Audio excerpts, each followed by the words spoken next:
శాంతి. ఈరోజు ఆగస్టు 9వ తేదీ 2026. అవ్యక్త మురళి సారాంశము. ఈ అవ్యక్త మురళిని అవ్యక్త బాప్దాదా మార్చి 2వ తేదీ 2011లో వినిపించారు.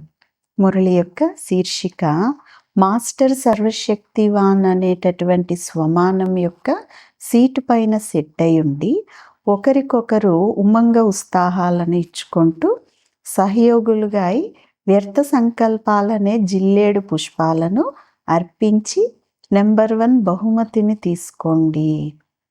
ఈరోజు మీరందరూ కూడా మరియు నలువైపులా ఉన్న పిల్లలందరూ అమృతవేళ నుంచే చాలా స్నేహం నిండిన తమ అభినందనలను ప్రేమతో సంతోషంతో ఇస్తున్నారు.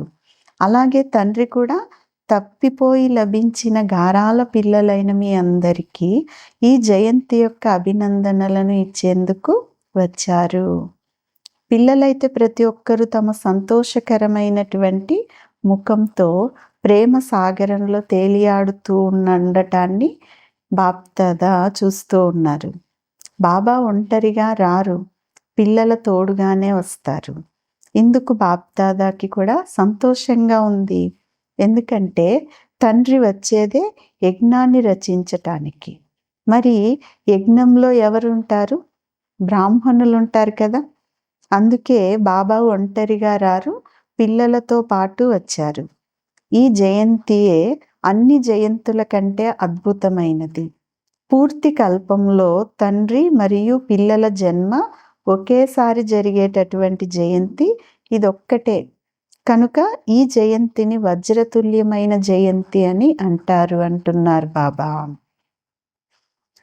తండ్రి ఇదే చెప్తారు, తోడుగా ఉంటాము, తోడుగా ఎగురుతాము, తోడుగా వస్తాము, మరియు బ్రహ్మా బాబాతో పాటు రాజ్యం చేస్తాము, కలిసి ఉంటాము అనేటటువంటి ప్రతిజ్ఞ ఉంది కదా. మీరు కూడా ఏమంటారు? తండ్రి ఎక్కడ ఉంటారో అక్కడ మేము కూడా తోడుగా కలిసి ఉంటాము అని అంటారు కదా.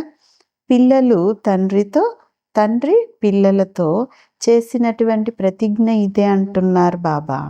శరీరం ద్వారా ఎక్కడ ఉన్నప్పటికీ హృదయంలో సదా బాబా తోడుగా ఉన్నారు. అందుకే కదా బాబాని దిలారాముడు అని అంటారు. ఇక్కడైతే స్మృతి చిహ్నంగా దిల్వాలా మందిరం అనేది కూడా ఉంది అంటున్నారు బాబా. ఒంటరిగా ఉన్నారనుకోండి, మాయ అవకాశాన్ని తీసుకుంటుంది. తండ్రి తోడుగా ఉన్నట్లయితే స్వయంగా లైట్ హౌస్ తోడుగా ఉన్నప్పుడు వారి ఎదురుగా మాయ అనేది దూరం నుంచినే పారిపోతుంది అంటున్నారు బాబా. మాయ మీ సమీపానికి కూడా రాలేదు. అందువలన తండ్రి తోడుగానే ఉండాలి. అమృత వేళలో ప్రతి ఒక్కరూ చాలా మధురాతి మధురంగా మనస్సులోనే ఉన్నటువంటి విషయాలను బాబాతో మాట్లాడతారు. తండ్రి కూడా పిల్లల ప్రతి ఒక్కరి మనస్సులో ఉండే విషయాలను విని వాటికి సమాధానం అనేది ఇస్తారు. అందరికీ చాలా సంతోషం కలిగించే ఒక విషయం ఏంటి అంటే, మేము హృదయపూర్వకంగా నా బాబా అన్న వెంటనే బాబా హాజరైపోతారు, ప్రభువు హాజరైపోతారు. ఇది కేవలం హృదయానికి సంబంధించినటువంటి విషయము అంటున్నారు బాబా. ఈరోజు నలువైపుల నుంచి బాప్దాదా చెవులలో ఒక మధురమైన పాట మ్రోగుతూ ఉండింది. అది ఏ పాట? నా బాబా, ప్రియమైన బాబా, మధురమైన బాబా అనే పాట మ్రోగుతూ ఉండింది. మీ ప్రాక్టికల్ కర్మ ఏ విధంగా ఉందో అదే విధంగా భక్తులు కూడా స్మృతి చిహ్నాన్ని చాలా బాగా తయారు చేశారు. కానీ మీది ప్రాక్టికల్, వారిది స్మృతి చిహ్నము. ఎలాగైతే మీరు వ్రతం తీసుకున్నారు కదా, పవిత్రత యొక్క వ్రతము, పవిత్రత యొక్క వ్రతాన్ని మీరు తీసుకున్నారు. మీరైతే ఒక్క జన్మ వ్రతాన్ని తీసుకోవటం ద్వారా అనేక జన్మలు ఆ వ్రతం అనేది నడుస్తుంది. కానీ వారు ఒక రోజు కోసం పవిత్రంగా కూడా ఉంటారు, మరియు ఆహార పానీయాల యొక్క శుద్ధతను కూడా ఒక రోజుకి ఉంచుకుంటారు. మీదైతే 21 జన్మల వ్రతం, వారిది అల్పకాలం కోసం వ్రతం. అదేవిధంగా జాగరణ, మీరు వెలుగులోకి వచ్చారు కనుక పూర్తి విశ్వంలోని అంధకారమంతా కూడా తొలగించేశారు. ఇది అర్ధకల్పం. మళ్ళీ అంధకారం అనేది మీ దగ్గరికి రాలేదు అంటున్నారు బాబా. మనస్సులోని అంధకారాన్ని తొలగించారు మరియు బయట ప్రకృతి యొక్క దుఃఖంతో ఉండే అంధకారాన్ని కూడా తొలగించారు. వారు ఇది కూడా కాపీ చేశారు కదా, దానికి గుర్తుగా వాళ్ళు జాగరణ చేస్తారు. మీరు తండ్రికి బలిహారి అయినారు, బలి అయ్యారు కదా, మీరు పూర్తిగా సమర్పణ అయినారు కనుక వారు కూడా దీనిని కాపీ చేశారు. కానీ వారు స్వయం బలి అవ్వరు, తమను తాము బలి ఇవ్వరు. దేనిని బలి ఇస్తారు? బాబా అంటారు తెలుసు కదా, మేకను బలి ఇస్తారు. అయితే మేకనే ఎందుకు బలి ఇస్తారు? ఏ విధంగా బాబా పిల్లలకైతే పదే పదే నేను అనేటటువంటి పదాన్ని వదిలేసి నిమిత్త భావమును ధారణ చేయండి అని ఏదైతే సూచన ఇస్తారో అందుకు వారు కూడా మేకను వెతికి పట్టుకున్నారు. ఎందుకంటే అది కూడా మే మే అని అంటుంది కదా. కనుక భక్తులు కొద్దిగా కూడా భక్తుల యొక్క బుద్ధి కూడా అద్భుతమైనదే కదా అంటున్నారు బాబా. ఎందుకంటే వాళ్ళు కూడా మీ భక్తులే కదా అంటూ ఉన్నారు. తండ్రి మరియు మీ భక్తులు కనుక బాబా మీ భక్తులకి కూడా ఎవరైతే సత్యమైన హృదయంతో భక్తి చేస్తారో వారికి ఎంతో కొంత భక్తి యొక్క ఫలాన్ని తండ్రి ఇచ్చేశారు. తండ్రి తప్పకుండా ఇస్తారు. వారు కూడా సదా సత్యంగా మరియు సాత్వికంగా ఉంటారు, సంతోషంగా ఉంటారు. అందువలన బాబా అంటారు, ఈ నేను నేను అనేది ఒకటేమో సాధారణమైనది, నేను శరీరధారిని, నేను దేహధారిని. రెండవ నేను అనేది సూక్ష్మమైనది. అందులో తండ్రి ఇచ్చిన వాటిని కూడా నేను చేశాను, నేను మాట్లాడాను, నేను చేస్తాను. తండ్రి ఇచ్చిన విశేషతలలో కూడా నేను అనేది వచ్చేస్తుంది. ఇది రెండవ నేను అనే సూక్ష్మమైనది. అందుకు బాబా నేను మరియు నాది దాని గురించి పిల్లలకి సూచన ఇస్తూ ఉంటారు కదా. హద్దు యొక్క నేను, నా పేరు, నా ప్రతిష్ట, దీనిని సమాప్తం చేసి నేను బాబా వారిని, బాబా నా వారు అని అనుకుంటే ఎంత సంతోషమవుతుంది. కనుక ఒకటేమో సాధారణమైన నేను నాది, మరొకటి సూక్ష్మమైన నాది. ఈ సూక్ష్మమైన నాది అనేది మిమ్మల్ని మురికిగా చేసేస్తుంది అంటున్నారు బాబా. నా బాబా అనేది మిమ్మల్ని మాలామాల్ సంపన్నంగా చేసేస్తుంది. ఎలాగైతే స్మృతి చిహ్నంలో శివ పరమాత్మ స్మృతి చిహ్నం పైన జిల్లేడు పుష్పాలను అర్పిస్తారో గులాబీ పువ్వులు పెట్టరు, ఇక వేరే పుష్పాలను కూడా తండ్రికి అర్పించరు, జిల్లేడు పుష్పాలను అర్పిస్తారు. కనుక ఈరోజు బాప్దాదా ఏ విషయాన్ని అర్పించాలో ఆ హోంవర్క్ని ఇవ్వాలి అని బాప్దాదా అనుకుంటూ ఉన్నారు. అయితే పిల్లలు దీనికి తయారుగా ఉన్నారు కదా అని అడుగుతూ ఉన్నారు బాబా. ఈనాటి బర్త్డే సందర్భంగా తండ్రికి గల సంకల్పం ఏమిటి అంటే అందరూ ఒకరికొకరు ఉమంగ ఉత్సాహాలను ఇచ్చుకుంటూ ఒకరికొకరు సహయోగులుగా అవుతూ వ్యర్థ సంకల్పాలు అనేటటువంటి జిల్లేడు పుష్పాలను తండ్రికి అర్పించండి. వ్యర్థ సంకల్పాలు చేయరాదు, వినరాదు, సాంగత్యంలోకి వచ్చి వ్యర్థ సంకల్పాల సాంగత్యం యొక్క రంగును అంటించుకోరాదు. ఎందుకంటే వ్యర్థ సంకల్పాలు ఎక్కడ ఉంటాయో అక్కడ స్మృతి యొక్క సంకల్పాలు, జ్ఞానం యొక్క మధురమైన మాటలు, దేనినైతే మురళి అని అంటామో ఆ శుద్ధ సంకల్పాలు స్మృతిలో ఉండవు. వ్యర్థం ఉంది అంటే జ్ఞానం ఉండదు అంటున్నారు బాబా. అందువలన మనస్సులో మురళి మననం జరగదు కదా వ్యర్థ సంకల్పాలు ఉన్నాయి అంటే. అందుకని వ్యర్థ విషయాలు పదవిని ప్రాప్తి చేసుకోవటంలో కూడా మీకు నష్టాన్ని కలిగిస్తాయి అంటున్నారు బాబా. అందుకని ఒక్కసారి బాబాకు ఇష్టంతో దృఢత్వంతో ఈ వ్యర్థ సంకల్పాలనే జిల్లేడు పువ్వులను బాబాకు ఇచ్చేసేయండి అని బాప్దాదా అడుగుతూ ఉన్నారు. కదా. అయితే దీంట్లో పిల్లలు ఎక్కడ ధైర్యం పెట్టుకుంటారో అక్కడ తండ్రి సహయోగం అనేది తప్పకుండా పిల్లలకి లభిస్తుంది. బాప్దాదా చాలా సమయం నుంచి సూచన ఇస్తూ ఉన్నారు. తీవ్ర పురుషార్థానికి మార్గం 3 బిందువులను ఉంచటం అంటున్నారు బాబా. నేను బిందువును, బిందువైన బాబాను స్మృతి చేయాలి. గడిచిపోయిన దానికి బిందువు పెట్టాలి. ఫుల్ స్టాప్ అంటే బిందువు. దీనినే బాప్దాదా మననం చేయమని పిల్లలకి చెప్తూ ఉన్నారు కదా.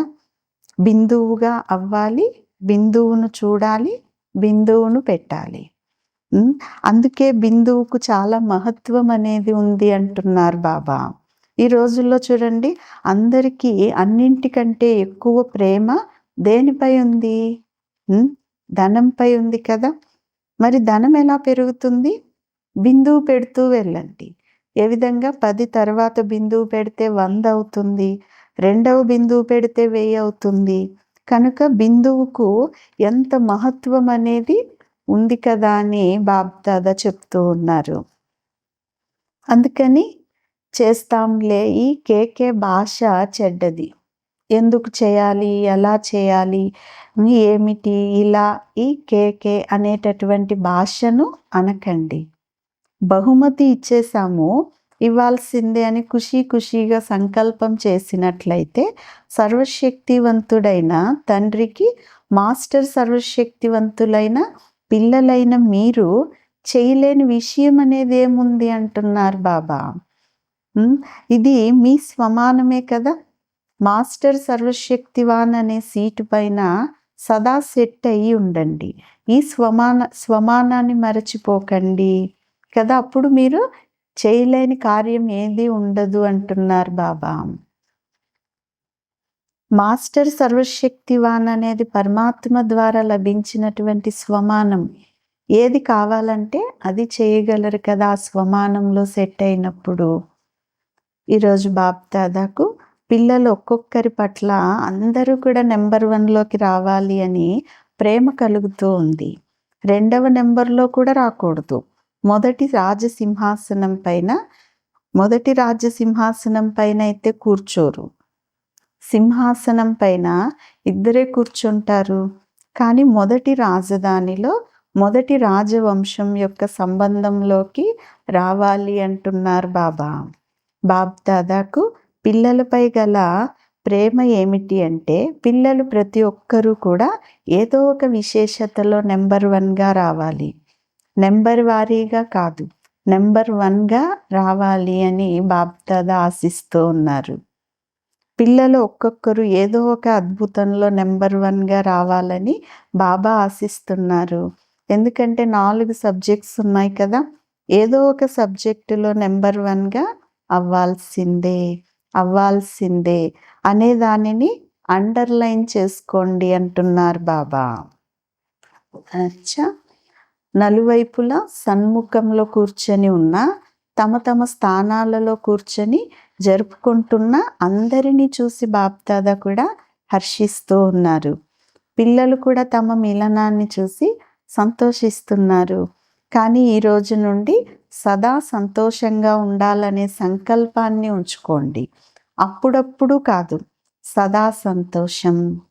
ఎవరైనా మీ ముఖం చూస్తే మీరు చాలా భాగ్యశాలి ఆత్మ అని అనుకోవాలి. మీ భాగ్యం నడవడిక మరియు ముఖము ద్వారా కనిపించాలి భాగ్యం అనేది అంటున్నారు బాబా. కేవలం మనస్సులో చాలా ఉంది అని అనుకుంటే సరిపోదు. మీ భాగ్యశాలి ముఖం, సంతోషకర ముఖం అనేది ఇతరులకు పరిచయాన్ని ఇప్పిస్తుంది. ఏదో ఉంది అని మీ ముఖమే చెప్తుంది.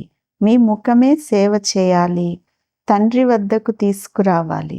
సంతోషంగా ఉండటం కూడా సేవకు సాధనమే. నలువైపులా ఉన్న పిల్లలకు జన్మదినం యొక్క 16 రెట్ల అభినందనలు. ఆత్మిక తల్లి తండ్రికి ప్రియ స్మృతులు. గుడ్ మార్నింగ్ మరియు నమస్తే. ఈరోజు వరదానం: సంశయం యొక్క సంకల్పాలను సమాప్తం చేసి మాయాజీతులుగా అయ్యేవారు విజయీ రత్న భవ. వరదానం యొక్క వివరణ. ఎప్పుడూ కూడా ముందు నుండే మేము ఫెయిల్ అయిపోతామేమో తెలీదు అనే సంశయం యొక్క సంకల్పాలనేది ఉత్పన్నం అవ్వరాదు. సంశయ బుద్ధిగా అవ్వటం వలన దాని వలనే ఓటమి కలుగుతుంది. కనుక మేము విజయాన్ని ప్రాప్తి చేసుకొనే చూపిస్తాము అనే సంకల్పాన్నే సదా చేయాలి. విజయం మాకు జన్మసిద్ధ అధికారం అనే అధికారంతో కర్మ చేసినట్లయితే విజయం అనగా సఫలత యొక్క అధికారం తప్పకుండా ప్రాప్తిస్తుంది. దీని ద్వారానే విజయీ రత్నాలుగా అయిపోతారు. అందువలన నాలెడ్జ్ఫుల్గా ఉన్నవారి నోటి నుండి ఏమో తెలీదు అన్న మాట ఎప్పుడూ కూడా రాకూడదు అంటున్నారు బాబా. స్లోగన్: దయాభావన సహజంగానే నిమిత్త భావనను ఎమర్జ్ చేస్తుంది. అవ్యక్త సూచన: అపవిత్రత యొక్క బీజాన్ని కూడా సమాప్తం చేసి సంపూర్ణ పవిత్రులుగా అవ్వండి. అతిపత్తి అంటే టచ్ మీ నాట్ యొక్క కొద్ది చెయ్యి ఆ మొక్క కొద్దిగా చెయ్యి తగులుతూనే శక్తిహీనంగా అయిపోతుంది. అందులో సమయం ఏమీ పట్టదు. అదేవిధంగా మీరు ఒక్క సెకండులో శుద్ధ సంకల్పం యొక్క శక్తి ద్వారా మాయను అతిపత్తి మొక్క వలె మూర్ఛితంగా చేయండి. మీ నిజ స్వరూపం వరదాని స్వరూపం సదా స్మృతిలో ఉన్నట్లయితే అపవిత్రత లేక విస్మృతి యొక్క పేరు గుర్తులు కూడా ఉండవు అంటున్నారు బాబా. మంచిది. ఓం శాంతి.